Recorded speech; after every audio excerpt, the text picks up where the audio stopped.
शंकर जी के प्रसाद की महत्वता को हम जानें। प्रसाद खाने के बाद आनंद जरूर आता है, चाहे नाथद्वारे का प्रसाद खा लो, चाहे सांवरिया सेठ का खा लो, चाहे तिरुपति का खा लो। प्रसाद खाने के बाद आनंद प्राप्त होता है, जरूर उसका फल मिलता है। तो एक बात निश्चित है कि शिव प्रसाद, शिव महापुराण की कथा सुनने के बाद भी तुम्हें जरूर कुछ ना कुछ प्राप्त होने वाला है, ये निश्चित है। बस उसको आप दिल से, हृदय से, चित्त से, मन से उसको रमाओ। जितना चित्त को, हृदय को, मन लगाकर, इस चित्त को लगाकर जितना श्रवण करेंगे उतना सुख का अनुभव होगा। नींद आ रही है और बच्चे सोने नहीं दे आपको, तो आप बच्चे को डांट सकते हो। ये आपको पहले भी एक बार प्रसंग में कहा था। नींद आ रही है और भरचक आ रही है और बच्चे सोने नहीं देंगे आपको, तो आप बच्चे को डांट सकते हो। पर नींद आ रही है और मक्खी कान में भिन कर रही है, या मक्खी तुम्हारे सामने आकर घूम रही है, तुम्हें सोने नहीं दे रही है, तो क्या तुम मक्खी को डांट सकते हो? अरे बोलो तो जरा बड़ोदरा वाले, डांटोगे? नहीं। मक्खी से बचने का तरीका हमने ढूंढ लिया कि मुख पर चद्दर ओढ़ लो और रजाई ओढ़ लो या मुख ढाक लो, तो आप मक्खी आपको परेशान नहीं करेगी। उसी तरह संसार सागर में, कुटुंब में, नातों में, रिश्तों में, कबीले में, परिवार में अगर ये मन भटक रहा है और ये संसार के लोग, परिवार के लोग, कुटुंब के लोग जितने भी हैं, ये आपको भटका रहे हैं, आपके मार्ग से आपको हटा रहे हैं, तो शिव महापुराण की एक चादर एक दिन ओढ़ कर सो जाइए, अपने आप ये मक्खियां भिन भिनाना बंद कर दो। जब भटक रहा हो, ये हृदय जब भटक रहा हो, तब उसके लिए सबसे सुंदर साधन है भगवान का भजन। देवराज नाम का ब्राह्मण, जो ब्राह्मण कुल में जन्म लेने के बाद अपनी संगत से भटक गया था, अपनी संगत से भटक गया और संगत से भटकने के बाद वो शिव मंदिर में थोड़ा सा धन चोरी कर कर शंकर के मंदिर में जाकर बैठा। तो जाकर बैठा, शरीर में ताप था, शरीर ताप के कारण तकलीफ भोग रहा था। एक ब्राह्मण देवता उसी मंदिर में बैठकर शिव महापुराण की कथा का वाचन कर रहे थे। ये सब कथा आपने इस व्यासपीठ के माध्यम से बार बार सुनी है, पर कथा का जो नियम है उसके अनुसार महत्तम का जो वर्णन है उसको हम श्रवण कर रहे हैं। ब्राह्मण का कर्म था कथा कहना, तो ब्राह्मण अपने आनंद के साथ उस कथा को कह रहा है। अब देवराज नाम का ब्राह्मण उस कथा को कितना ले रहा है ये उसके ऊपर।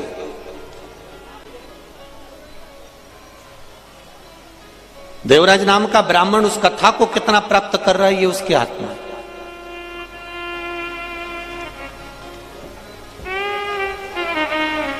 ₹100 लगाकर ऑटो में, 150 रुपए खर्च कर कर ऑटो में आप इतनी दूर कथा सुनने के लिए आए। अब ये आपके ऊपर है कि आप कितना ग्रहण कर रहे हैं, कितना प्राप्त कर रहे हैं। भगवान शिव से आप कितनी दिल की बात अपने देव अधिदेव महादेव से कह रहे हैं और भगवान शंकर से अपने हृदय से गुणगान कर रहे हैं। आपने लगाया ₹100 ऑटो में खर्च कर दिया, उससे कह दिया भैया मुझे वहां तक छोड़ी आना, वो छोड़कर चले भी गया। आपने पति से भी कह दिया कि मुझे वहां तक छोड़िया, मुझे वहां तक ले जाओ। आपने अपने बच्चों से कह दिया मुझे कथा के स्थान तक छोड़िया। छोड़ने का काम उनका था, वो छोड़कर चले गए। जहां आप लोग बैठे हुए हो, तो ये अब आपके ऊपर है कि आप इसमें कितना ग्रहण कर रहे हो, कितना प्राप्त कर रहे हो। और 21,600 श्वास रोज प्रतिदिन निकल रही है। और उस श्वास का बस यही एक क्रम है कि निकलने वाली श्वास तो निकल रही है, श्वास आना जाना तो चालू है, पर हम उस 21,600 श्वास में से कितनी श्वास में हम भगवान का भजन कर रहे हैं, हम कितनी श्वास परमात्मा को समर्पित कर रहे हैं, हम कितनी श्वास में भगवान भगवत नाम का, भगवान के नाम का गुणगान कर रहे हैं। एक मंदिर से स्वयं सांवरिया जी पधारे हैं, ब्राह्मण देवता सांवरिया जी को लेकर पधारे हुए हैं, पुजारी जी खुद भगवान सांवरिया जी को लेकर पधारे हैं।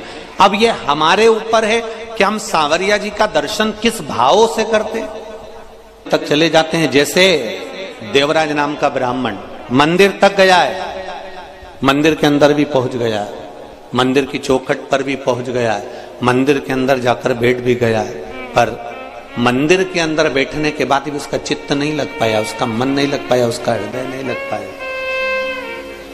पहुंचने से क्या है, पहुंचने को तो तुम कहीं पर भी पहुंच जाओ, पर दिल भी तो लगना चाहिए, हृदय भी तो लगना चाहिए, मन भी तो लगना चाहिए।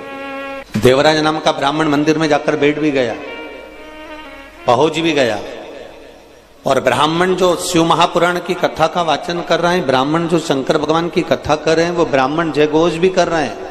ऐसा नहीं है, बार बार ब्राह्मण कर रहा है, हर हर चिल्लाए भी, आवाज लगाए भी, बोले भी, पर देवराज की चित्त वृत्ति, देवराज का मन वह नहीं पहुंच रहा। ताप है शरीर में, कष्ट है उसके शरीर, मन नहीं लग पा रहा उसका, हृदय नहीं लग पा रहा उसका। देवराज मंदिर से बाहर निकल गया, उसने कुछ लिया नहीं है उस मंदिर से, एक बेलपत्री के वृक्ष के नीचे जाकर बैठ गया। अभी भी उसका मन, अभी भी उसकी चित्तवृत्ति भगवान के प्रति नहीं है। ब्राह्मण देवता ने जो शिव महापुराण की कथा कही, उसमें उसको लगा कि महाराज बार बार क्यों चिल्ला रहा है, हर हर महादेव क्यों बोल रहा है, और इतनी तेज तेज हर हर महादेव बोल रहा है, मेरा सिर दुख रहा है, और वो चल दिया। कुमार खंड कह रहा है, यदि शिव महापुराण की कथा जहां होती है, जिस क्षेत्र में होती है, उस क्षेत्र से निकलकर कोई व्यक्ति अगर अनायास अंदर कथा स्थल तक पहुंचा भी नहीं है, वो भगवान की कथा में पहुंचा भी नहीं है, वो कथा में गया ही नहीं है, उसके बाद भी वो व्यक्ति केवल मार्ग से बाहर से निकलकर जा रहा है, और कोई कथा श्रवण कर कर जाने वाले व्यक्ति या कथा के मार्ग से जाने वाला व्यक्ति उसके सम्मुख में अगर आ भी जाता है और उसकी भूल से भी दृष्टि उस व्यक्ति पर पड़ जाती है, तो उसकी 71 पीढ़ी आपरूप तर जाती है। मात्र शिव महापुराण के कथा का रसतत्व ग्रहण करने वाले जीव का दर्शन मात्र से ये जीव फल प्राप्त कर जाए। तरह के नी भी आए ना, ये निश्चित है शिव महापुराण की कथा उन तक का कल्याण करने वाली है, क्योंकि कहीं ना कहीं किसी ना किसी रूप में ये पवन, ये हवा, और आप जिस मार्ग से, जिस कॉलोनी से, जिस सोसाइटी से, जिस रास्ते से आए हो, वहां तक तो जाओगे, अपने घर तक तो पहुंचोगे, और ऑटो वाला कहां तक छोड़ देगा तुमको, नीचे तक, बिल्डिंग तक तो जाओगे। उस बिल्डिंग तक पहुंचने में भी तो 8-10 घर पड़ेंगे, 8-10 घर में तुम्हारे पांव की रज तो गिरेगी, और गिरेगी तो कल्याण तो करेगी। क्या बीमारी लग गई, बोलो सही है कि गलत है? अरे जम के तो बोलो, सही है। तुमने कभी हाथ लगा लिया, बीमारी हो गई, कोई गेट छू लिया, बीमारी हो गई, हॉस्पिटल का कोई सामान छू लिया, बीमारी हो गई, सब्जी का बैग उठा लिया। इसलिए पहले जब जैसे ही कोरोना चला तो पहले ही मना कर दिया कि साफ बंद कर दिया। बंद करने का कारण क्या था? तुम्हें घर में लाकर बिठा दिया कि तुम कहीं जाओगे नहीं तो छुओगे नहीं। पर फिर भी लोग इतने चतुर हैं,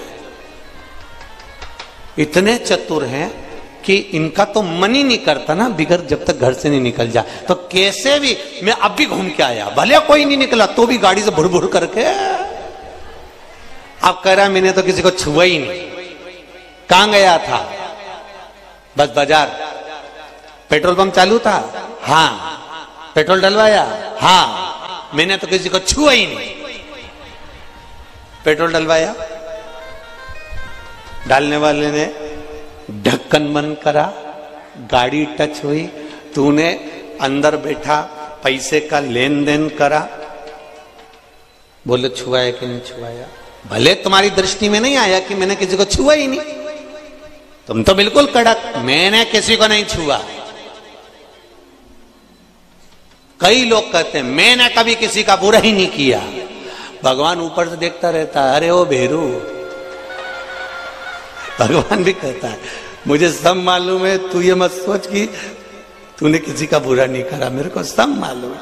अभी 3 दिन पहले की बात है, बैठा हुआ था बाहर गार्डन में और बैठे बैठे एक मच्छर तेरे ऊपर आके बैठ गया और तूने अब बोल रहा है कि मैंने किसी का बुरा ही नहीं किया। निपटाया कि निपटाया? अब कहे लोग कहने वाले मैंने किसी को नहीं छुआ, इसके बाद भी हमारे घर में बीमारी आ गई, समझ में नहीं आया, फिर भी कोरोना आ गया।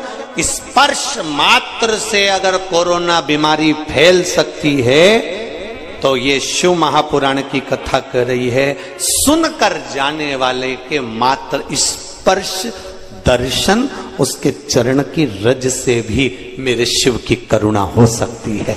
शायद शिव महापुराण की कथा चल रही है और प्रसाद का मतलब क्या होता है? प्रभु का साक्षात दर्शन। प्रसाद जो अपन लिखते हैं प्रसाद, उसका मतलब ही केवल इतना है कि प्रभु का साक्षात दर्शन। अब जरा विचार करिएगा, बहुत अच्छे से कथा सुनना। ये 7 दिन की शिव महापुराण की कथा, प्रसाद शिव महापुराण की कथा है। पूरा देश सुनने के लिए बैठा हुआ है और बड़ी ललकता से लोग फेसबुक यूट्यूब तक चालू कर करके बैठे हैं कि हमें प्रसाद की महत्वता समझना है। तो सबसे पहले देवराज की कथा से प्रसाद की शुरुआत करते हुए अपन आगे बढ़ते हैं कि प्रसाद की मूलता क्या। तुम्हारा रिश्तेदार बद्रीनाथ गया और बद्रीनाथ से प्रसाद लेकर आया और तुम्हें दिया, बोलो दिया कि नहीं दिया? चलो जाने दो, अभी ये भी जान दो। आज की ही बात देख लो, हमारे बहेड़िया परिवार में हम लोग रुके हुए हैं। अब आज हमारी ट्रेन भी लेट हो गई 3-4 घंटा। तो अब भगवान भी पूरी परीक्षा लेता है। जो आने वाली थी सुबह 7 बजे, वो आई सुबह 10-11 बजे। अब पहुंचे, फिर लाड लेके लाड लड़ाया, ठाकुर जी की सेवा करी, भोलेनाथ जी का पूजन किया, मंत्र जाप स्मरण कर कर कथा की तैयारी। कथा में पहुंच गए, फिर पूछा जजमान से क्यों, कितनी देर का रास्ता है? बस 10 मिनट में पहुंच जाएंगे।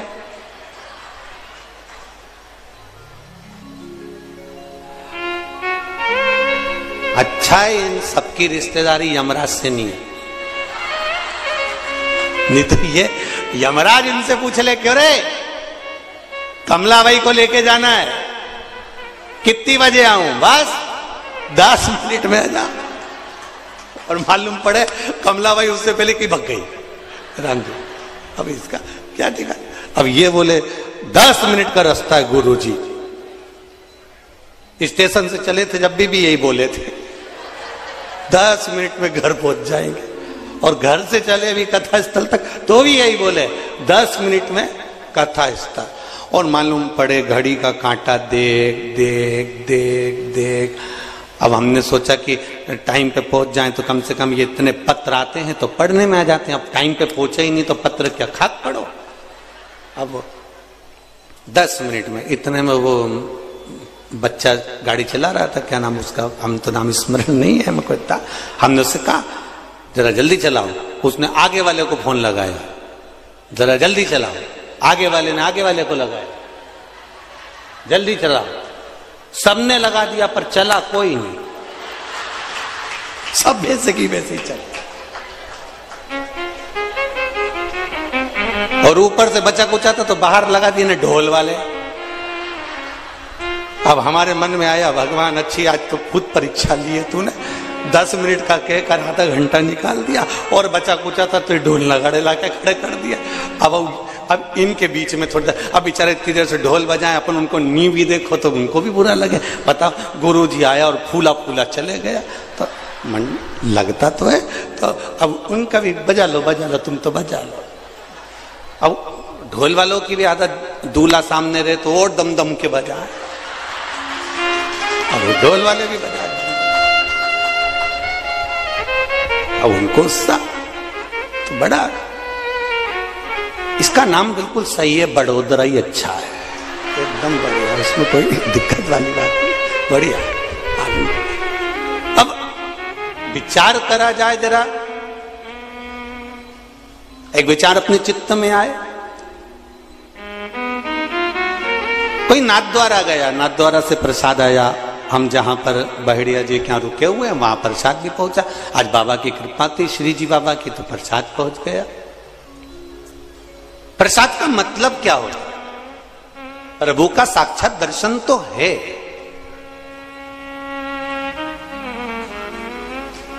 मना नहीं है कि प्रभु का साक्षात दर्शन नहीं, प्रभु का साक्षात दर्शन तो है, पर प्रसाद लेकर आने वाला, प्रसाद देने वाला, प्रसाद पहुंचाने वाला, ये सब कौन है?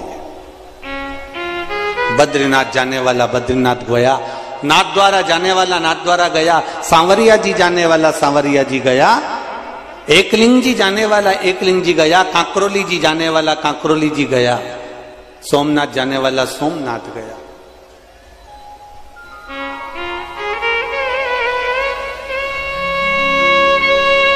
जाने वाला जा रहा है और लाकर प्रसाद तुम्हारे हाथ में दिया, उसका सार तत्व क्या है? शिव महापुराण की कथा, शिव प्रसाद शिव पुराण की कथा कहती है, जब भगवान के मंदिर का प्रसाद अनायास, हमने सोचा ही नहीं था कि नाथ द्वारा का प्रसाद आ जाएगा, हमने सोचा ही नहीं था कि बद्री विशाल का प्रसाद आ जाएगा, हमने सोचा ही नहीं था कि सोमनाथ जी का प्रसाद आ जाएगा। अचानक अगर प्रसाद हमारे घर पर, हमारे द्वार पर, हमारे घर के अंदर, हमारी हथेली पर, हमारे हाथ में या हमारे परिवार में प्रसाद अगर आ रहा है, तो यह विश्वास मानकर चलना कि मेरे श्री जी बाबा को, मेरे बद्रीनाथ जी को हिचकी आई है, वो तुम्हें याद कर रहा है कि तू भी चल कर। प्रसाद के माध्यम से, प्रसाद देने के माध्यम से, प्रसाद के माध्यम से उसने ये खबर करवा दी, प्रसाद के माध्यम से उसने सूचना करवा दी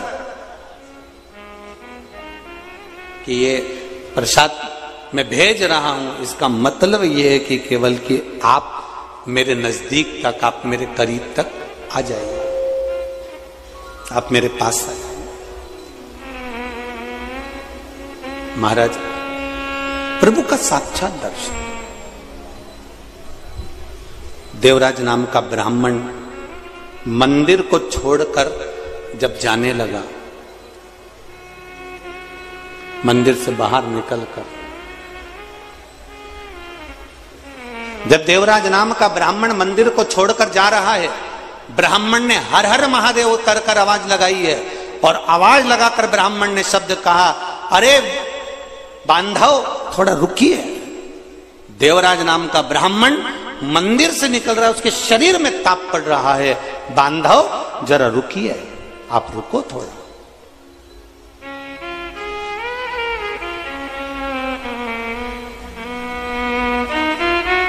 बांधव रुको जरा। और देवराज नाम के ब्राह्मण ने पलट कर देखा, मुझे किसने रोका है, कौन मुझे रोक रहा है, कौन मुझे रोक रहा है। पलट कर देखा, और जब पलट कर देखा कि कौन मुझे रोक रहा है, तब देखा कि जो ब्राह्मण देवता शिव महापुराण की कथा का वाचन कर रहे थे, जो ब्राह्मण देवता शंकर भगवान की कथा का वाचन कर रहे थे, जो ब्राह्मण देवता शिव महापुराण का वाचन कर रहे हैं, वो ब्राह्मण देवता मुझे रोक रहे हैं और कह रहे, बांधव थोड़ा सा रुक जाइए, बांधव थोड़ा रुकिए, थोड़ा रुक जाइए। देवराज ब्राह्मण रुका नहीं है। यही की यही कथा, यही की यही चरित्र, यही की यही संवाद, यही की यही कथा आपको सत्यनारायण भगवान की कथा में भी प्राप्त हो जाती है। यही की यही भगवान सत्यनारायण की कथा में भी आपको ये प्राप्त हो जाता है। यदि आपने श्रवण करी हो श्री सत्यनारायण भगवान की कथा, तो उसमें आपको ज्ञात होगा सत्यनारायण भगवान की कथा में कि एक राजा अपने राज्य से निकलकर जा रहा है, वन में भ्रमण करता करता जा रहा है, वन में डोलता हुआ जा रहा है, और वहां सत्यनारायण भगवान का पूजन हो रहा था, और पूजन होते हुए देखकर उसने प्रणाम ना करा, प्रसाद दिया, उसने प्रसाद ग्रहण नहीं करा और उस प्रसाद को छोड़कर चल दिया। प्रसाद की अवज्ञा हो गई, उसका राज सत्ता नष्ट हो गया। अर्थात प्रसाद की अवज्ञा से मतलब क्या? प्रसाद को स्वीकार नहीं करना, प्रसाद को स्वीकार नहीं करना। महाराज शिव महापुराण की कथा कर रहे, भगवान शंकर का चरित्र कर आए, भगवान शंकर का संवाद कर आए। अब जैसे देवराज ब्राह्मण के सम्मुख में बार बार आवाज लगाकर कहा गया, शब्द कहे गए, देवराज ब्राह्मण के सम्मुख में फिर आवाज लगाकर कहा, अरे बांधव रुको, ए बांधव रुको। उसके बाद भी देवराज नाम का ब्राह्मण नहीं रुका, वो अपने गंतव्य की ओर, अपने मार्ग की ओर चलता जा रहा, चला जा। अब देवराज ब्राह्मण ने पलटकर जरूर देखा पर रुका नहीं है, और वो देवराज ब्राह्मण एक बेलपत्री के वृक्ष के नीचे जाकर बैठ गया। जब बेलपत्री के वृक्ष के नीचे जाकर बैठा, वहां जाकर विराजमान हुआ, तब समय आया। और ये कथा आप लोगों ने सुनी है कि यम के दूत आ रहे थे, उनको रोककर भगवान शंकर के गण आ गए, भगवान शिव स्वयं आ गए, और भगवान शंकर स्वयं आकर उनको लेकर जाने लगे। समर्पित होती है, भगवान शिव को जो समर्पित किया जाता है, भगवान शंकर को जो चढ़ाया जाता है, शिव से वापिस हम जो प्राप्त करते हैं वो शंकर भगवान की औषधि के रूप में प्राप्त करते हैं। अब एक बात बहुत अच्छे से ध्यान में रखिएगा,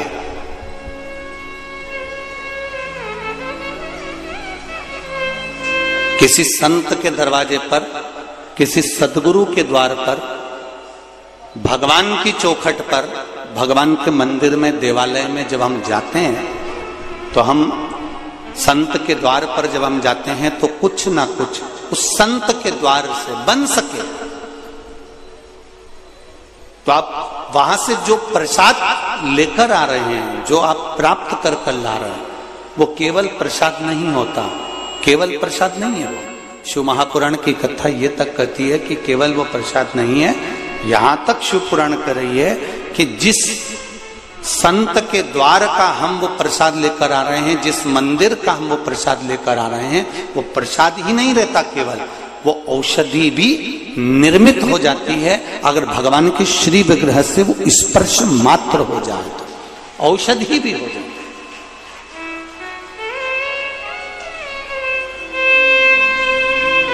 वो एक औषधि के तुल्य भी है।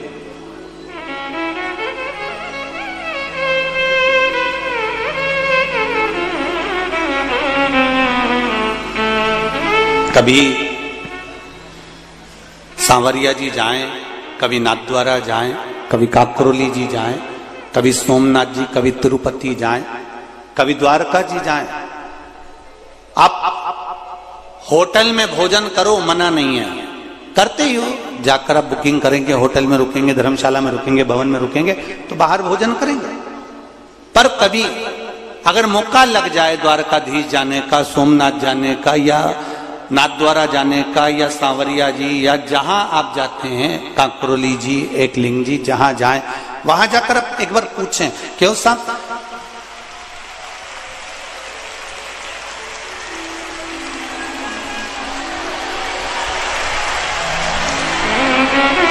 आप उनसे विनती कर सकते हैं कि साहब हमको यहाँ पत्तल प्रसाद मिल सकता है, या थोड़ा सा पत्तल प्रसाद प्राप्त हो सकता है क्या? आप उनसे निवेदन कर सकते हैं, आप उनसे कर सकते हैं। और निवेदन जैसे 4 जगह शादी हो रही है, आप समझ लेना जरा, 4 जगह पर शादी चल रही है और एक जगह पर कहीं अन्नकूट महाप्रसाद चल रहा है, तो शिव महापुराण की कथा यहां तक कहती है कि वो 4 जगह पर 56 भोग क्यों ना बनाओ, उसको भी थोड़ी देर के लिए छोड़ दो, पर कहीं अन्नकूट की महाप्रसादी अगर हाथ में भी प्राप्त हो रही है तो वो हमको औषधि प्रदान कर देती, वो हमको सुख प्रदान कर देती, वो हमको अमृत तत्व प्रदान कर देती, वो हमको अमृत तत्व दे जाती है। अब देवराज नाम का ब्राह्मण जब चला, ब्राह्मण ने आवाज लगाई, बांधव रुको, देवराज नहीं रुका। जब देवराज देहली से बाहर हो गया, दरवाजे से बाहर हो गया, द्वार से बाहर हो गया, शरीर में ताप पड़ रहा था, शरीर में कष्ट हो रहा था। शरीर में ताप पड़ने के कारण जब वो दरवाजे से बाहर निकला, उस समय पर देवराज नाम के ब्राह्मण को वहां पर कुछ सामग्री, जैसे आपको पहले भी कथा में कहा कि शिव जी को जो चढ़ता है, शंकर भगवान को जो समर्पित होता है, बेलपत्री शिव जी को जो समर्पित होती है, जल जो शिव जी को समर्पित होता है, वो थोड़ा सा कहीं चरणामृत के रूप में, थोड़ा सा कुछ पंचामृत के रूप में देवराज नाम के ब्राह्मण को भी प्राप्त हो गया।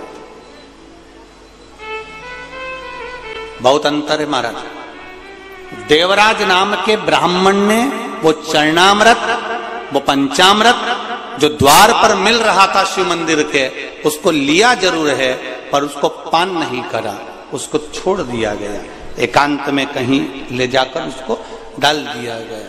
अब जरा ध्यान देना, कितना कितना हमारे यहाँ शास्त्र कह रहा है कि मान लो आपके सामने सांवरिया जी का प्रसाद आ गया, नाथद्वारा का प्रसाद आ गया, बद्रीनाथ का प्रसाद आ गया, द्वारका जी का प्रसाद आ गया, तिरुपति का प्रसाद आ गया, या 12 ज्योतिर्लिंग में से किसी ज्योतिर्लिंग का प्रसाद आ गया, और मान लो आपका व्रत है और आप वो प्रसाद नहीं ग्रहण कर सकते, तो फिर क्या करोगे?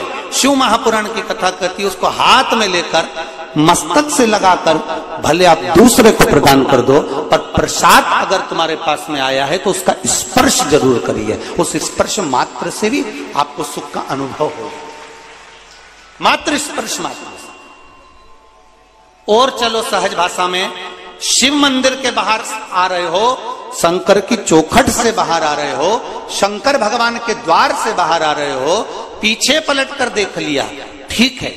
नहीं पलट कर देखा तो देहली पर भी अगर आपने हाथ फेर लिया और द्वार पर भी यदि आप हाथ फेर कर हृदय से लगाकर, मस्तक से लगाकर वापिस आ भी जाते हो तो उसमें भी प्रसाद का ही फल प्राप्त होता है। शिव की चौखट पे प्रसाद का फल मिल जाता है और उसका फल हमारे जीवन में सुख प्रदान कर जाता है। श्रीमद् भागवत, आत्मदेव नाम का ब्राह्मण जिसकी पत्नी को संतान नहीं है, आत्मदेव नाम का ब्राह्मण अपने प्राणों को त्यागने गया, ये श्रीमद् भागवत कहती है। और जाते जाते एक संत मिल गए, संत के चरण पकड़ लिया, बाबा मेरे यहाँ संतान नहीं है, आप कृपा करेंगे? होगी। संत ने कहा तेरे यहाँ 7 जन्म तक संतान का सुख नहीं है।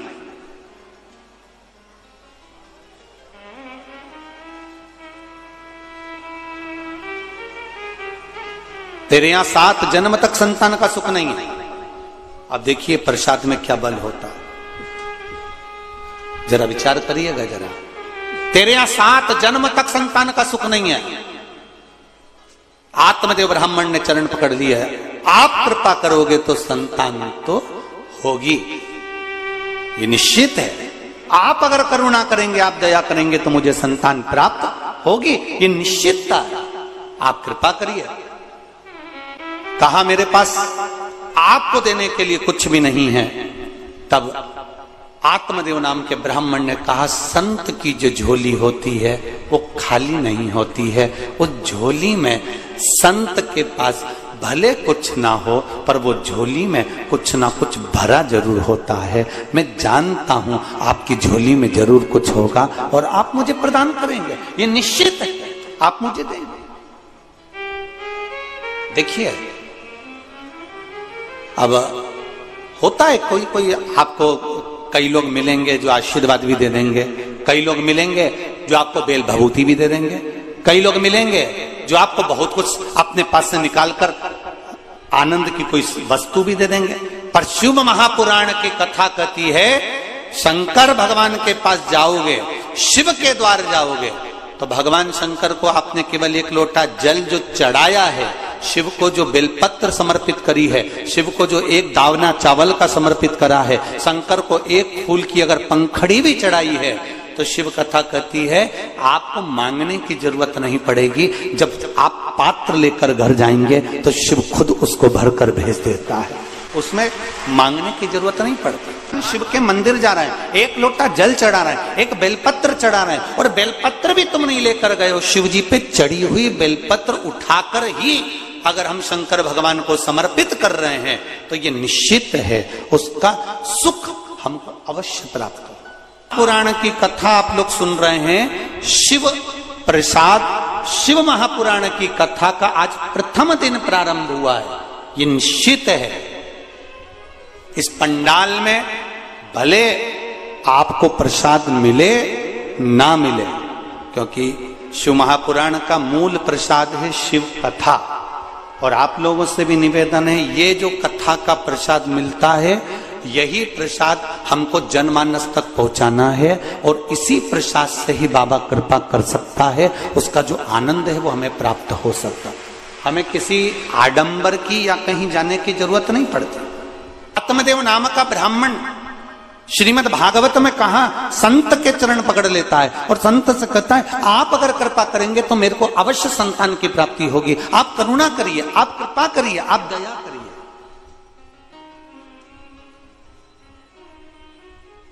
ब्राह्मण ने कहा तुम्हारे यहां 7 जन्म तक संतान नहीं है, संत की झोली खाली नहीं रह सकती, ये मैं जानता हूं, आपकी झोली कभी खाली नहीं होगी। संत यदि साधु गुरु ब्राह्मण संत सन्यासी तपस्वी साधक उपासक मात्र अपनी दृष्टि ही दे देते हैं तो वो भी किसी प्रसाद से कम नहीं होती, उनकी दृष्टि से भी हमारा कल्याण निश्चित हो जाता है। या संत का चरण नहीं माना, संत ने अपनी झोली में से फल निकाल कर दिया, ये श्रीमद् भागवत कहती है। वो फल देकर कहा ये तेरी पत्नी को खिला देना, और वो फल प्रसाद का मिला था, और वो फल प्रसाद का उसने अपनी पत्नी को दिया और कहा गर्भ ठहर जाएगा। और पत्नी ने क्या करा, आप लोगों ने तो खूब भागवत सुनी, बड़ौदा में तो खूब भागवत होती, बड़ोदरा के अंदर। फिर क्या हुआ, वो फल उसने किसको खिला दिया, जम के बोलो जरा, गाय को खिला दिया।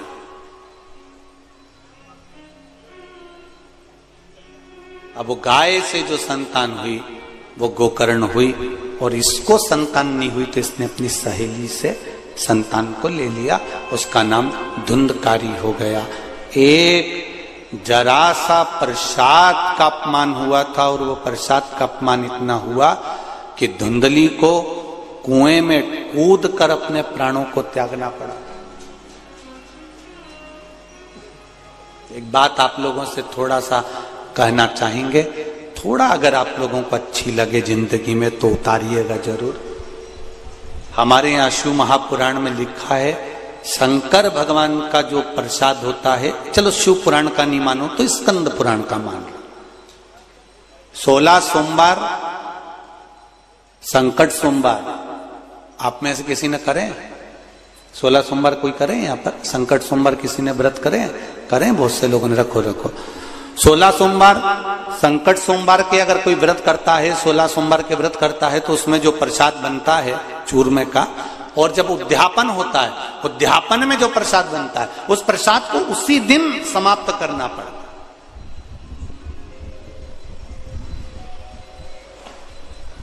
उसी दिन रात भर शिव का प्रसाद नहीं रखा था।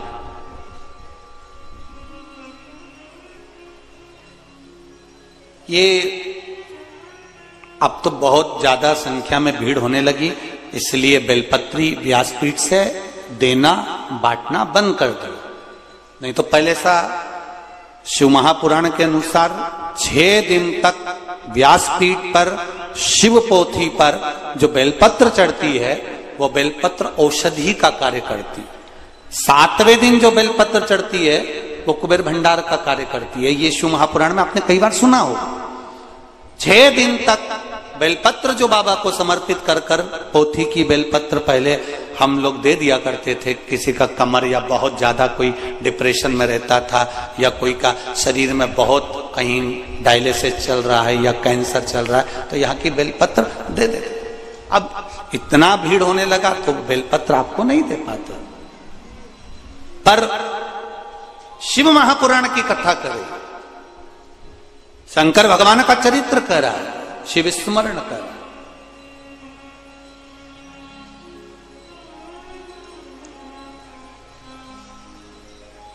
कि मात्र बेलपत्र का दर्शन ही,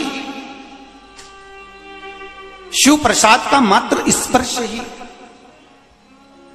हमको सुख देता है। और हम जब व्यासपीठ से बेलपत्र देते थे तो हम एक बात जरूर कहते थे कि इस बेलपत्री को रात भर नहीं रखना, आप रात से पहले इसको प्रसाद के रूप में जो लेकर गया है वो चबा चबा कर उसको खा ले। ये हमने पहले की कथाओं में आपने सुना होगा। किस किस ने सुना है? सुना है सबने? तो पहले की कथा में आप लोगों ने श्रवण किया होगा। हम कहते थे इसको रात भर नहीं रखना, इसको पूरा चबा चबा कर खा लेना, उसका तत्व। क्योंकि जैसे जैसे रात्रि बढ़ती चली जाती है, जैसे जैसे रात्रि का क्रम बढ़ते चले जाता है, भगवान शंकर का जो प्रसाद होता है उस प्रसाद पर भगवान शंकर के गणों का हिस्सा प्रारंभ हो जाता है। भगवान शिव के गणों का हिस्सा प्रारंभ हो जाता है।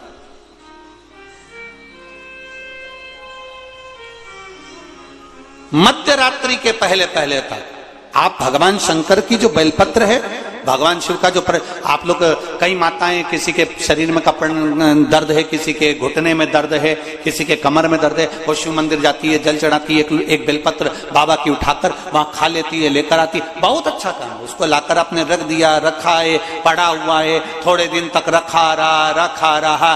केवल शिव महापुराण की कथा ऐसी है जिसके अंतर्गत शास्त्र वर्णन करता है कि जो प्रसाद आपने शिव जी का लेकर आए हो उसको रात्रि के मध्य से पहले उसको पूर्ण तरह से समर्पित कर दो। नहीं तो कई बार हम बड़े बड़े मंदिर जाते हैं, वहां से बहुत सारा प्रसाद लेकर आ जाते हैं, लेकर तो हम आ गए। अब वो प्रसाद थोड़े दिन तक तो तुमने 2-1 दिन तक तो खाया, खाने के बाद उस प्रसाद को फिर फ्रिज के ऊपर रख दिया, फ्रिज के ऊपर से उठाया, फिर फ्रिज के, बोलते जाओ जरा, बोल तो, फ्रिज के अंदर रख दिया, फ्रिज के अंदर रखा, सब्जी के पीछे गया, दूध की भगोनी के पीछे गया, फिर फल के पीछे गया, फिर 9-10 दिन बाद याद आया प्रसाद, 9-10 दिन बाद आया प्रसाद। अब प्रसाद को हिड़कर खाने लगे तो उसमें घी की गंध आने लगी। घी की गंध आने लगी तो तुमने सोचा अब ये गड़बड़ हो गया। अब किसको दिया? बर्तन वाले, गाय नहीं। तुम इतनी जल्दी गाय को दे दोगी? हो गया कल्याण। बर्तन वाली को, सफाई वाली को। सुन, मैं वहां गई थी ना, वहां से बहुत सारा प्रसाद ले आई थी, रखा है तो ले जाना, सबको दे देना।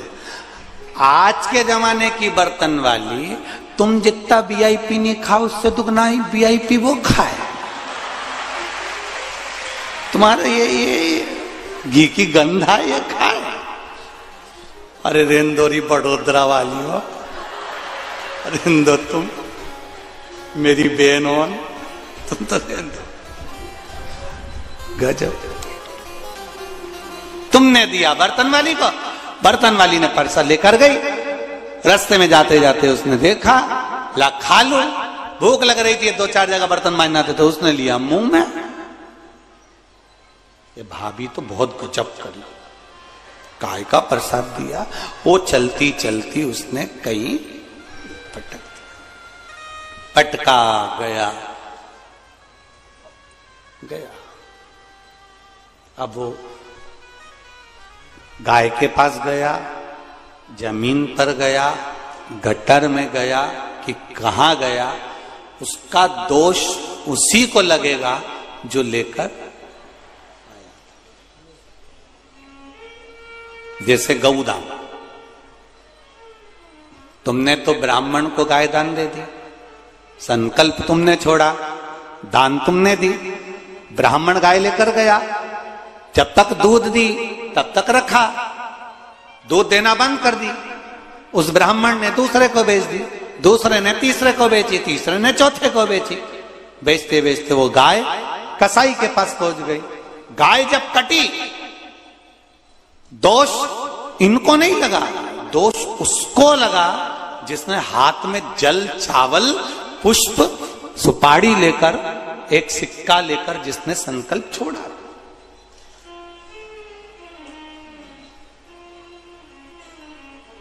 बेटी का कन्यादान अगर पिता करता है और बेटी को अगर ससुराल में दुख होता है, जितने लोग रिसेप्शन में आए हैं दुख उनको नहीं होगा। बोलो रीजी जी, होगा? सबने गुलाब जामुन खाई और बेटी को दुख आया तो सब छाती तान के खड़े हो कि बेटी को दुख कैसे आ गया? कोई नहीं बोलेगा, सब मुंडा बंद करके बैठ जाएंगे, सब खा पी के गए।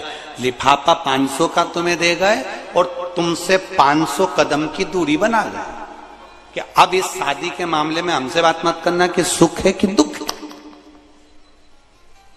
पर जिसने कन्यादान करा वो बाबुल रोएगा कि नहीं रोएगा? वो बाप रोएगा कि नहीं रोएगा? वो मां रोएगी कि नहीं रोएगी? अगर बेटी को दुख होगा तो संकल्प देने वाला उसको रोना पड़ता ही है। तुमने संकल्प दिया और तुमने दी गाय, और वो गाय अगर दुख पा रही है, वो गाय अगर भूखी है, वो गाय अगर प्यासी है, वो गौ माता अगर कसाई के हाथ कट रही है, तो दुख तुमको भोगना पड़ेगा, नरक तुमको भोगना पड़ेगा। अब तुम कहोगे हमने तो ब्राह्मण को दे दी थी, तो ब्राह्मण को दी तो ब्राह्मण ने क्या तुमसे जाकर कहा था कि मुझे गाय ला कर दो? और ब्राह्मण ने यह कहा था कि वो गाय तुम मुझको देना तो मैं संभाल लूंगा? तुमने कहा हमारे दादाजी चले गए तो गौदान करना है, हमने दादी जी चली गई तो गौदान करना है। इसलिए हमारा सनातन धर्म कहता है गाय उसी को दो जहां पर गौ माता की सेवा हो सके। बेटी को ऐसी जगह मत दो कि बहुत धन देख लिया। बेटी को देने से पहले ये देखो कि जिस जमाई के साथ बेटी को दे रहे हो, जिस लड़के के साथ बेटी को ब्याह रहे हो, वो बेटी को सुखी रखेगा कि नहीं रखेगा। मालूम पड़े पेट्रोल पंप देख लिया ने, गाड़ी ने बंगला देख लिया और रोज बेटी आंख से आंसू ढाल ढाल के रोए अपने पापा से के पापा कहाँ दे दी? धन की अपने यहाँ कमी थी क्या बाबूल? अगर देखना था तो लड़का तो अच्छा देखना था। मदिरा का नशा करता है, व्यसन करता है, गालियां देता है, अपशब्द कहता है, तो ऐसा धन किस काम का? वो संपदा किस काम की? कन्यादान करने वाले बाबुल को रोना पड़ता है, गौदान करने वाले व्यक्ति को रोना पड़ता है। उसी तरह शास्त्र यहां वर्णन कर रहा है, शास्त्र कर रहा है प्रसाद आप लेकर आए, उतना लेकर चलो और लायो, दलिया भर कर लायो, डब्बा भर कर लायो, मिठाई ढेर सारी लायो, तो उसको बांटते हुए चलो। पर आसक्ति इतनी प्रबल होती है, जब प्रसाद ज्यादा दिखता है तो हमारी आसक्ति भी बढ़ जाती है। हमारे पास में 10 किलो लड्डू रखे रहने दो, अभी बाद में दूंगी, रखे रहने दो, अभी बाद में दूंगी, रखे रहने दो, बाद में दूंगी। फिर विचार आया कि मेरा बेटा खाएगा, बेटे ने विचार करा पत्नी खाएगी, पत्नी ने सोचा पोता खाएगा, पोते ने सोचा बच्चा खाएगा, जीजी खाएगी। वो प्रसाद रखा रखा रखा रखा रखा रखा, सब एक दूसरे का इंतजार कर रहे, ये खाएगा वो खाएगा, किसी ने नहीं खाया। आखिरी में वो फ्रिज में गया, छुप गया, छुपने के बाद फिर वो बर्तन वाली के पास, फिर वो जमीन पर गया, उसका दोष भुगतना पड़ा। फिर किसी ने कहा गुरुजी हम मेहनत तो बहुत करते हैं पर हमको उतना फल नहीं मिलता, उसका कारण क्या है? अर्थात तुमने किसी ना किसी स्थान के प्रसाद का अपमान करा है, तुम्हारे फ्रिज में वो सड़ता रहा है, पड़ा रहा है, उसको तुमने सदगति प्रदान नहीं करी। इसलिए फिर तुम कहो, फिर किसी के यहाँ जाओगे, साहब हमारा व्यापार थोड़े दिन चलता है, थोड़े दिन चलता ही नहीं है, हमारा मन अशांत रहता है, कारण क्या है बताओ? अब पंडित जी तो कहेंगे कि तुम्हारे यहाँ वास्तु दोष है, कालसर्प दोष है, पितृ दोष है, ये दोष है। पर पंडित जी ने ये थोड़ी ना कहा कि तुम अभी घूमने गई थी, वहां से प्रसाद लाई थी, 15 दिन तक पड़ा रिया, लाई और रखा। अब और सरल भाषा में लो, तुम अपने मायके से तुम्हारी बहन की छोरी को लेके तुम अपने ससुराल आई, और समझ लो री बड़ोदरा वाली, और अच्छे से समझ लो, और जितने आस्था चैनल पे सुन रहे हैं वो भी समझ लो। तुम गई मायके, अपनी बहन की छोरी को ले आई। अब बहन की छोरी को लेकर आई, एक दिन बहन की छोरी का सम्मान करा, 2 दिन करा। अब वो बहन की छोरी को थोड़ी पढ़ाई करना थी, तो उसने मासी मैं यहीं रह जाऊं। मासी ने कहा अब उस बहन की छोरी का सम्मान तुम्हारा ना पति करे, ना तुम्हारे छोरा छोरी करे, ना तुम्हारी सास करे। ईमानदारी से बोलो, वो बहन की छोरी यहाँ रहेगी क्या? बोलो बोलो, जम के बोलो, नहीं रहेगी ना? वो तो कह देगी मासी, ओ मासी। मासी बोले हाँ बेटा, ये सब लगाते मुझे फांसी, मैं जा रही हूं मासी। अब वो तो छोड़ी और चल। उसने कहा बेटा तुझे अच्छा नहीं लग रहा? नहीं मासी ऐसी कोई बात नहीं, मैं तो ठीक हूं। नहीं बेटा किसी ने कुछ कह दिया? नहीं मासी ऐसी कोई बात नहीं। वो चेहरे से पहचान गए। उसी तरह जब तुम इतने लाड़ प्यार से अपनी बहन की छोरी को लेकर आए, उसका आदर नहीं हुआ तो बहन की छोरी नहीं टिकती है। और दूसरी बार वो बहन की छोरी से तुमने कहा चल मेरे घर, अब आएगी? अरे बोलो तरी, उधर टेंट वाले बोलो जरा, आएगी? नहीं आएगी। क्यों? एक बार गई थी और इसने सम्मान नहीं करा, क्या करना? और वो 4 जगह कह देगी चले मत जाना मासी के यहाँ। उनकी सास और उनकी औलाद बहुत मुंह सड़ा है। जैसे तुमने बहन की छोरी के लिए कहा वैसा कि वैसे ही प्रसाद में, कभी मत जाना इसके घर में। प्रसाद खाने के नाम छोरा कहे मैं डाइटिंग कर रहा हूं, छोरी के मम्मी तो ऑयली में नहीं खा सकती। सास के मेरे मुंडा में सोफा सेट नहीं, तो मुझसे तो चबे ही नहीं। और पति के मुझे ये ढोंग प्रपन पसंद नहीं। तो फिर बच्ची तू अकेली, तो बहन की छोरी को क्यों लाई? समझ गए? समझ में आ रहा है कि नहीं आ रहा है? समझ में आ रहा है ना? हाँ, नहीं तो भाषा का अंतर आ रही है। और थोड़ा बहुत हम मध्य प्रदेश के, तुम गुजरात के, कहीं अगर थोड़ी बहुत आ जाए तो ठीक है, नहीं आए तो पड़ोसन का मुंडा देख ले, बस उत्ते में समझ जाना कि इसको समझ में आ गया, मतलब अपने को, ठीक है? अब उसमें तुम्हें समझ जाना है तब। अब बहन की छोरी को लेकर अब कौन आ रहा है? अब भगवान कहे कि अब प्रसाद का इसके यहाँ सम्मान नहीं है। जब प्रसाद का सम्मान नहीं मतलब मेरा सम्मान नहीं, तो भगवान उसको स्वीकार नहीं कर। तात के 2 टुकड़े हो गए थे, 2 टुकड़े।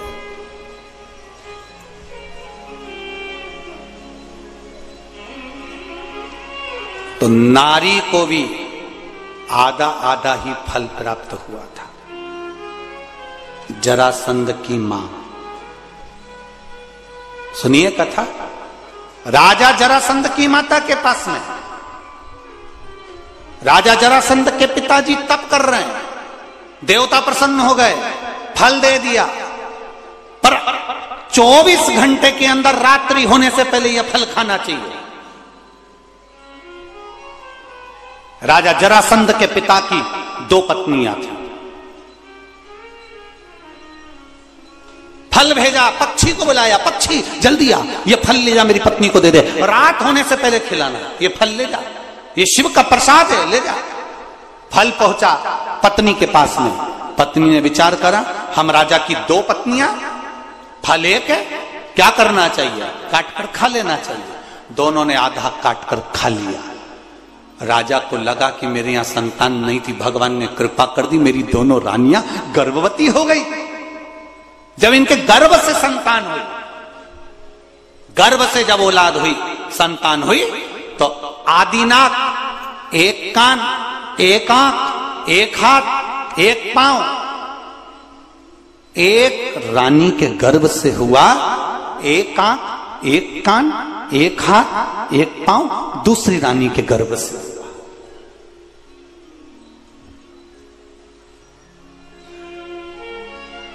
राजा के पास सूचना गई, महाराज रानियों को संतान तो ही है,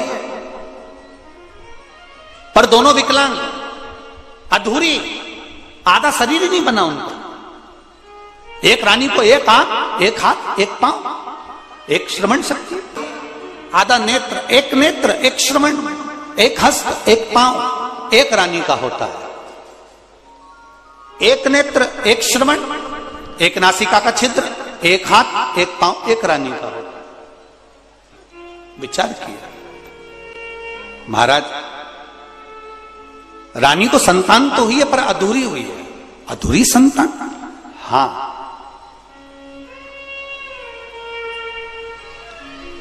क्या करा जाए? फेंक दिया जाए उसको, कहीं जमीन में गाड़ दिया जाए। आदि आदि संतान को एक नारी को दिया, दासी को, जाओ इसको जंगल में फेंक दो। जंगल में ले जाकर फेंक दिया। रानी रोती रही, हमारी औलाद भी दी भगवान ने तो आदि आदि दी। ऐसी कैसे हो गया, कैसे हुआ है? रो रही, आंखों से अश्रु बह रहा है रानियों के। राजा ने पूछ लिया अपने गुरु जी से, गुरुवर बताइए, मेरे घर में संतान होना थी, जब भगवान ने फल दिया था, प्रसाद दिया था, वो प्रसाद के कारण भगवान बोले थे कि तेरे घर में संतान हो जाएगी, तो फिर संतान आदि आदि क्यों हुई?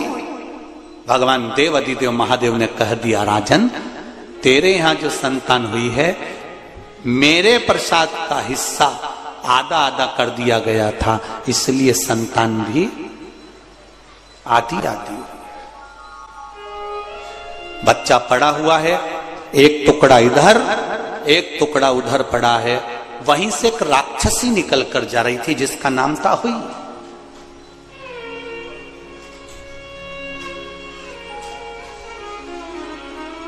उसने देखा बच्चा रो रहा है पर आधा है, उसके होठ भी आधे कटे हुए हैं, आंख एक है, परंतु उसने उठाया। आगे जाकर देखा दूसरी जगह बच्चा रो रहा था, उसने उसको भी उठाया। उस अहोई राक्षसी माया जानती थी और माया से इतना ज्यादा प्रबल हो गई, दोनों बच्चों को हाथ में लेकर उसने ईश्वर का स्मरण करा, भगवान का, और अपनी माया से बच्चे को जोड़ दिया।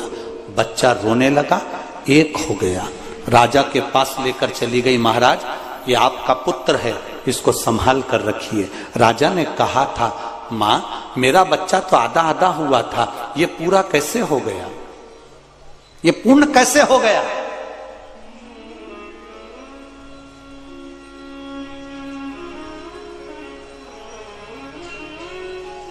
उस अहोई राक्षसी ने महाराज को गोदी में बच्चा दिया और महाराज को हथेली पर उठाकर अहोई लेकर चली गई।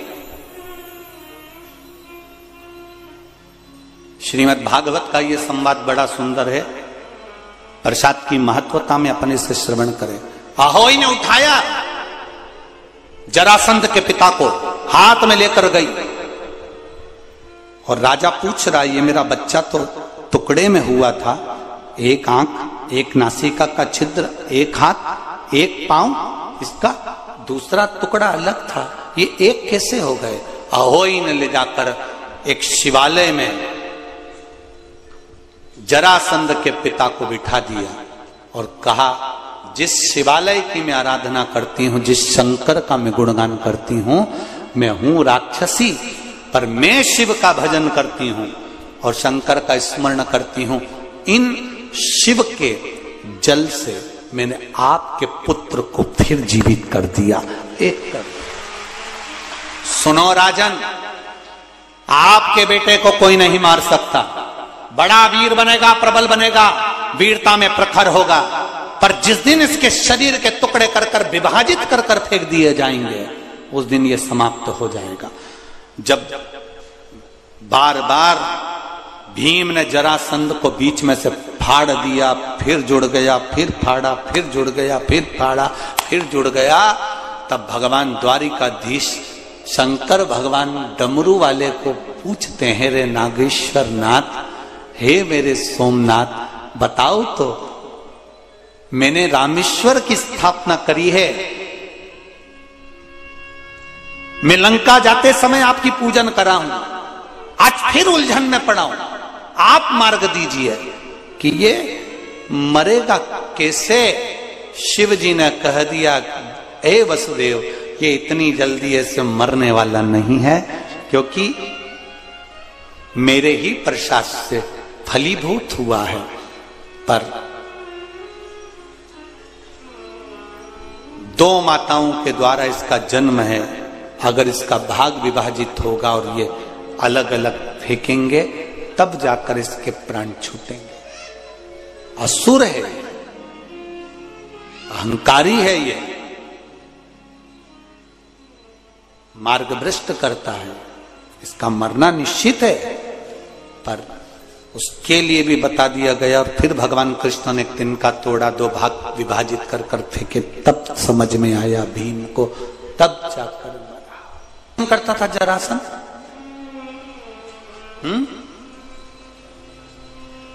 उसके पिताजी किसको मानते थे? भगवान शिव को, क्योंकि अहोई ने बताया था कि शिव जी के द्वारा प्रकट हुआ है, शंकर भगवान के द्वारा वापिस जीवित हुआ है। और जो अहोई ने शिव के द्वारा ले जाकर छोड़ा था, तो वो अहोई को आज तक लोग पूछते हैं। यहां पूछते कि नहीं पूछते ये नहीं मालूम, पर मारवाड़ में आज भी अहोई अष्टमी होती है, जिसमें संतान देने वाली माता की पूजन होती है। अब उनको कौन बताएगा कि ये वो अहोई है जिसने जरासंध को जीवित कर दिया था, दो भाग से एक कर दिया था। आज भी अहोई अठे होती है, अहोई अष्टमी की पूजन होती है। यहां कोई करता कि नहीं करता मालूम नहीं, पर मारवाड़ में आज भी अहोई अष्टमी की पूजन की जाती है।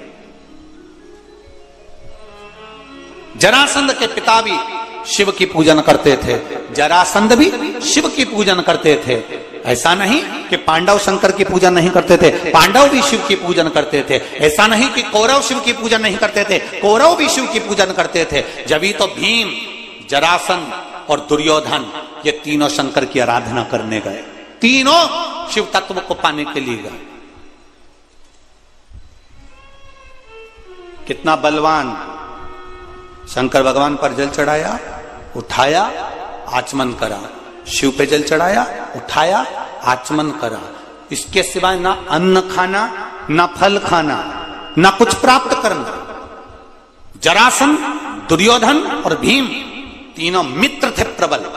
बैठ गए शिव की आराधना में, शिव को जल चढ़ाते थे, आचमन करते थे। जल चढ़ाया, आचमन करा, ना फल खाना, ना कुछ अन्न खाना। ऐसे हजारों वर्ष निकाल दिए ने, यही करते करते कई वर्षों की तपस्या कर ली इनने, केवल शिव जी पे चढ़े हुए जल से।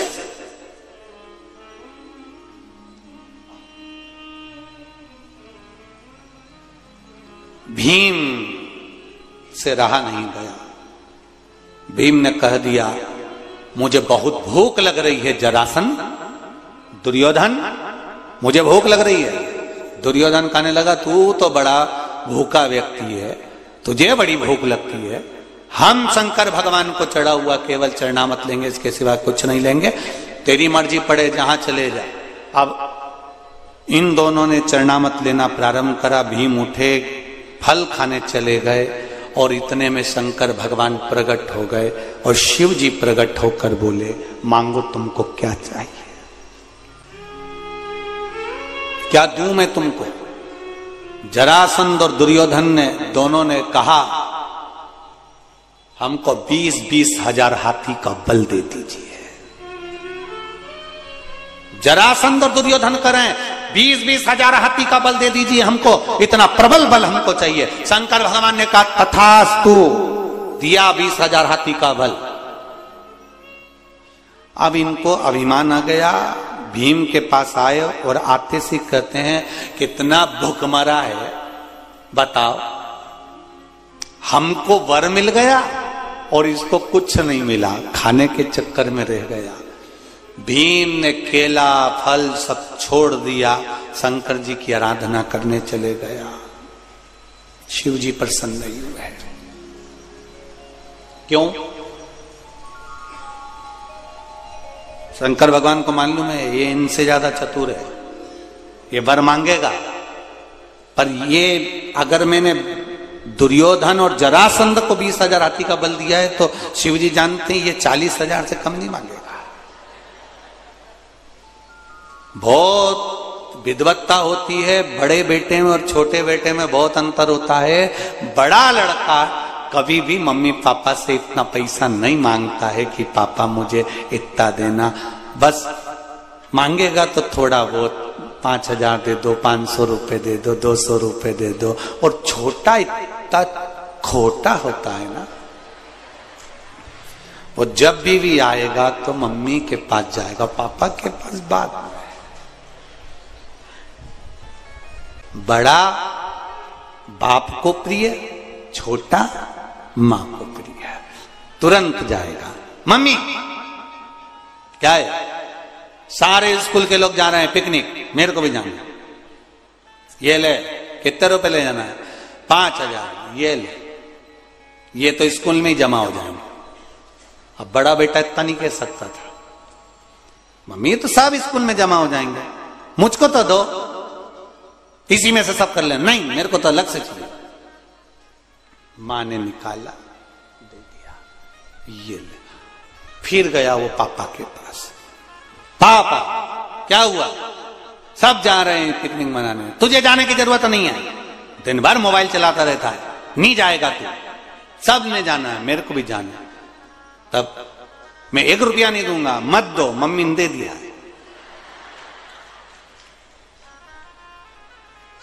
ठीक है, चले जा। मम्मी ने तो स्कूल में जमा करा था, 1 रुपया भी मेरी जेब में नहीं है। सब कहते हैं बाप इतना पैसे वाला, औलाद को देखो एसी दे रही, और सारे दोस्त चाउमीन खाएंगे और मैं नहीं खाऊंगा, अच्छा लगेगा? पापा ने 200 रुपये, 200!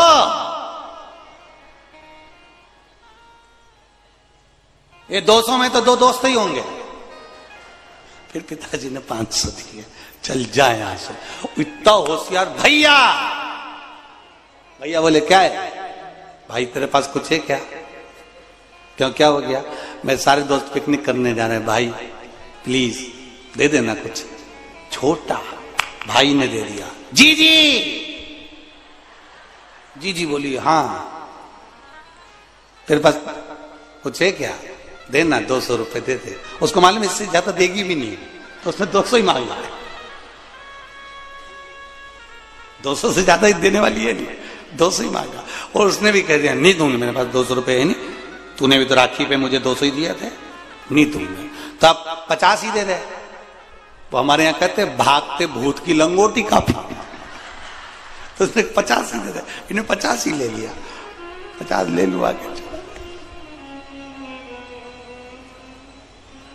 बस।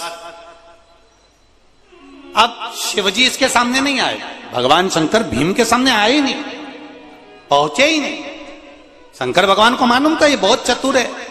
एक बार मैं छुप गया था इस भीम से जाकर, पांडव जब केदारनाथ आए, मैं जाकर छुप गया, ये मुझे पहचान गया। ना मुझे युधिष्ठिर पहचाना, ना मुझे अर्जुन पहचाना, न नकुल न सहदेव पहचाने, मैं नंदी के रूप में था। इसने इतनी चतुरता करी कि एक पर्वत पर पांव वहां रखा, दूसरे पर्वत पर पांव वहां रखा, और क्या कहे, सारे पशुओं को दौड़ाओ, मेरे नीचे से इधर से निकालो। सारे पशु निकल गए। शंकर भगवान के मैं नंदी के रूप में, इसके नीचे से तो नहीं निकलूंगा। शंकर भगवान गए नहीं, इसने पहचान गया। युधिष्ठिर ने कहा कहां भाग रहे हो भीम? भीम के मैं शंकर जी को पहचान गया। शंकर जी आगे और भीम पीछे, नंदी बनकर। आखिरी में नहीं बना तो शंकर भगवान नंदी के रूप में गुफा में प्रवेश कर गए। जैसे ही गुफा में घुसते, नंदी के ऊपर, शंकर भगवान के ऊपर कूद पड़ा भीम, और कूदा तो नंदी की जो पीठ का अग्रभाग था वो पकड़ाई में आ गया। शंकर भगवान सब अंदर, नंदी की अग्रभाग पीठ। आज भी केदारनाथ जी में वो पीठ जो भीम ने पकड़ी थी, वो केदारेश्वर के रूप में विराजमान है, आज भी है। आज भगवान कहीं नहीं जाऊंगा मैं, ये ज्यादा मांग लेगा। भगवान नहीं गए।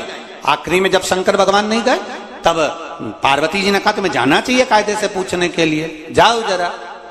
पार्वती जी बोली, शिव जी ने कहा मैं नहीं जाऊंगा, कुछ भी हो। समझ गए ये भीम है, भीम पहचान जाता है थोड़ी देर में, और मांगेगा भी साधारण नहीं जाऊंगा इसके सामने। भगवान शिव नहीं गए। पार्वती जी की तपस्या में भीम लग गए, और जो माता पार्वती जी की तपस्या भीम ने करी, ऐसी तप साधना करी, माता पार्वती जाने लगी। शंकर भगवान बोले पार्वती कहां जा रही है? पार्वती जी बोली भीम तपस्या कर रहा है। शंकर भगवान बोले बिल्कुल मत जाना। पार्वती जी बोली जाना तो पड़ेगा, भीम ने तपस्या करी, लोग क्या कहेंगे, मैं मां होकर उसके सामने ना जाऊं? मैं तो जाऊंगी। पार्वती सती ने मेरा कहना नहीं माना था, आखिरी में परेशान हो गई थी। पार्वती जी बोली वो सती थी, मैं पार्वती हूं,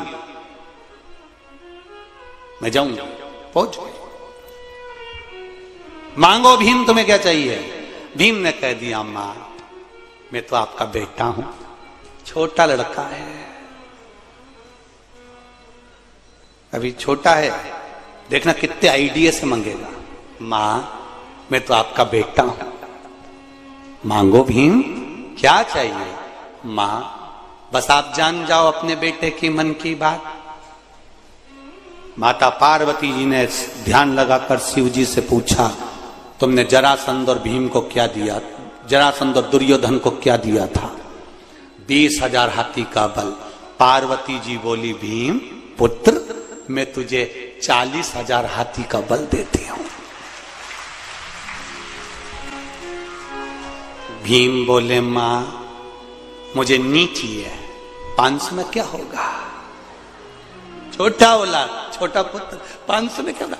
मां मुझे नीची है, ये 40,000 हाथी का बल का मैं क्या करूंगा। मां बस आप कृपा करो। भीम कुछ तो मांग, मैं क्या दूं तुझको। उन दोनों को तो 20,000 हाथी का बल मिला, मैं तुझे 40,000 हाथी का दे रही हूं। नहीं मां तू मेरे मन की दशा जान जा, तू मेरी मां है, तू माता पार्वती है, तू मुझे पहचान तो मैं तेरा पुत्र हूं। शंकर भगवान ऊपर डमरू बजाने लगे, सुनना ही मती। कई बार कथा चलती है और किसी को तकलीफ होती है तो डीजे की आवाज तेज कर देते हैं। डीजे की आवाज तेज कर दो, महाराज बोलता रहेगा, इनके सुनाई नहीं देगा।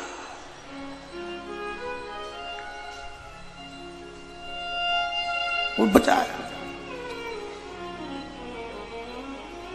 अब शंकर जी ने डमरू बजाना चालू कर। जो भोलेनाथ ने डमरू खड़काया, पार्वती जी को भीम की आवाज सुनना बंद हो गई। पार्वती जी बोली भीम मांग ले। भीम बोले मां तुम मेरे हृदय की बात जानती हो। पार्वती जी बोली मुझे कुछ सुनाई नहीं दे रहा, ऐसा लग रहा कोई नगाड़ा बजा रहा है। भीम कह रहे नगाड़ा नहीं, पिताजी डमरू बजा रहे हैं। उनको सब मालूम है कि ये कुछ मांग लेगा, इनने का बीच में गड़बड़ी कर दो। तुम देखना जब तुम्हारा मन नाटक में लगा रहे, सीरियल में लगा रहे, किसी काम में लगा रहे, उस जगह पे तुम्हें कहीं ना कहीं का विघ्न करने वाला आ ही जाता है। तुम्हारा बस लास्ट सीन चल रहा और एकदम क्लियर, इतनी देर में पोता आ गया, रिमोट उठाया उसने, चैनल ही चेंज ले। अब तो तुम अभी तक तो अम्मा थी, अब जगदम्बा हो गई तुरंत। क्या बताओ, मैं 5 मिनट बैठी और चिल्ला चोट करना, मैंने रिमोट उठाया और तू पहले आके बैठा, तेरे से इतनी परेशान हो गई, आन दो तेरे पापा को। इतने में इसने भी कह दी आन दो, मैं भी कह दूंगा सियोर वाला महाराज की कथा सुनती रहती दिन भर। अब भीम ने जैसे ही बोलना चला, भगवान नगाड़ा जो डमरू बजाया, पार्वती जी ने शंकर भगवान से कहा प्रभु क्या कर रहे। शंकर भगवान बोले मुझे सती की याद आ रही है। शिव ने डमरू बजाया, पार्वती जी उसको धीमा करवाती। फिर बोली पार्वती जी मांग को। भीम कहता मां आप मेरे हृदय की दशा को जानती हो, आप पहचानो मुझे क्या चाहिए। माता पार्वती जी ने सरस्वती देवी को बुलाया, सरस्वती बताओ भीम को क्या चाहिए। सरस्वती ने भीम के हृदय में प्रवेश करा और भीम के हृदय की बात माता पार्वती जी को बता दी। मां इनको क्या चाहिए। पार्वती जी ने उसी समय कह दिया भीम मैं जान गई तुझे क्या चाहिए, मैं वर देती हूं भीम तुझे। जरासंध और दुर्योधन मरेंगे तो तेरे हाथ से मरेंगे। भीम ने कह दिया बस मां अब कुछ नहीं चाहिए, हो गया कल। इतने बड़े बड़े योद्धा थे अर्जुन, युधिष्ठिर, नकुल, सहदेव जैसे, पर जरासंध और दुर्योधन मरे तो भीम के हाथ से मरे। ये प्रसाद का बल है, ये प्रसाद की आनंद है,